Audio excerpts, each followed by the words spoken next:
The year is 1560, and in a small village square in southern France, a man is being dragged toward a wooden platform while villagers watch in cold silence. His name is Arnaud du Tilh, but for 3 years, he lived as someone else entirely: a farmer, a husband, a neighbor. He became Martin Guerre so completely that even Martin's own wife believed him. But now, the real Martin Guerre has returned, and the impostor's performance has reached its final, terrible act. It began in 1548 when the real Martin Guerre abandoned his wife Bertrande and their young son in the village of Artigat, vanishing without explanation into the vastness of Europe. For 8 years, Bertrande lived in limbo, neither wife nor widow, trapped in a marriage that existed only on paper. Then one summer day, a man walked into the village claiming to be Martin, returned at last from his wanderings. He knew Martin's childhood stories, recognized his family, remembered his land. He slipped into Martin's life like a hand into a worn glove. Arnaud du Tilh was not merely a thief of identity, he was an artist of deception. He had studied Martin Guerre from afar, learning his mannerisms, his history, his scars, both visible and hidden. When he arrived in Artigat, he embraced Bertrande with a familiarity that seemed genuine, spoke to neighbors with shared memories, worked the land with practiced ease. For 3 years, he lived as Martin Guerre more convincingly than Martin himself ever had. He was kind to Bertrande, affectionate with the children, respected in the community. The village accepted him completely.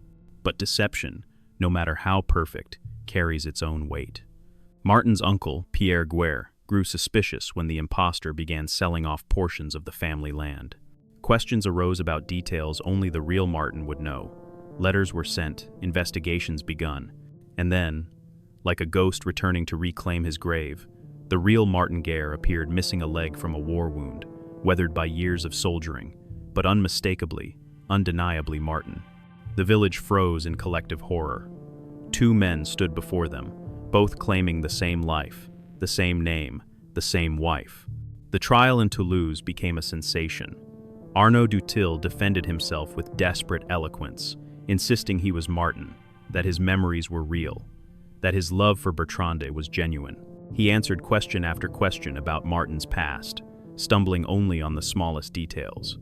Bertrande herself stood torn between 2 men, one who had abandoned her, one who had cherished her. The judges deliberated for months, trapped between 2 impossible truths.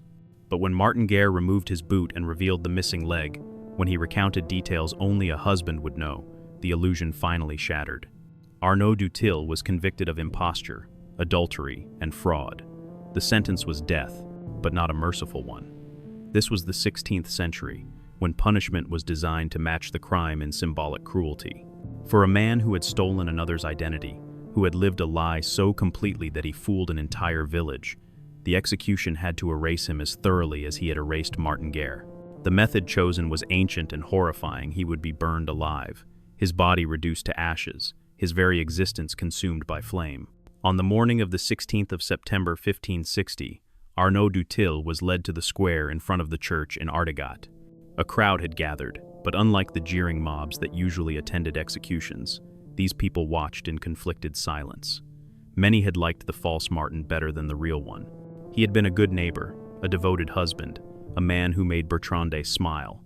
Now they watched him shuffle toward the stake, his hands bound, his face pale but composed. He had already confessed, already begged forgiveness from Martin Guerre and God. There was nothing left but the fire. The executioners tied him to a thick wooden post, driven deep into a mound of kindling and logs. Straw had been packed around the base, soaked in oil to ensure the flames would catch quickly. Arnaud stood straight, his eyes scanning the crowd as if searching for Bertrande. But she was not there. She had refused to watch. The priest offered final prayers, words about sin and redemption that barely registered over the pounding of Arnaud's heart. He could smell the oil, feel the rough hemp cutting into his wrists. The sky above was cloudless and blue, indifferent to what was about to happen below. The torch was lit. For a moment, it seemed almost ceremonial. A simple flame passed from hand to hand, until it reached the executioner, who bent low and touched it to the straw. The fire caught instantly, crackling to life with a hunger that seemed unnatural. Smoke rose first, thick and black, coiling around Arnaud's legs.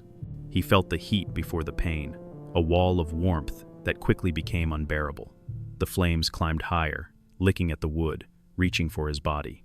He tried not to scream, tried to maintain some dignity in his final moments, but when the fire touched his flesh, his resolve shattered. The screaming began raw, animal sounds that cut through the morning air and made children cover their ears. Arnaud thrashed against the ropes, his body convulsing as the flames consumed his clothing and began to sear his skin.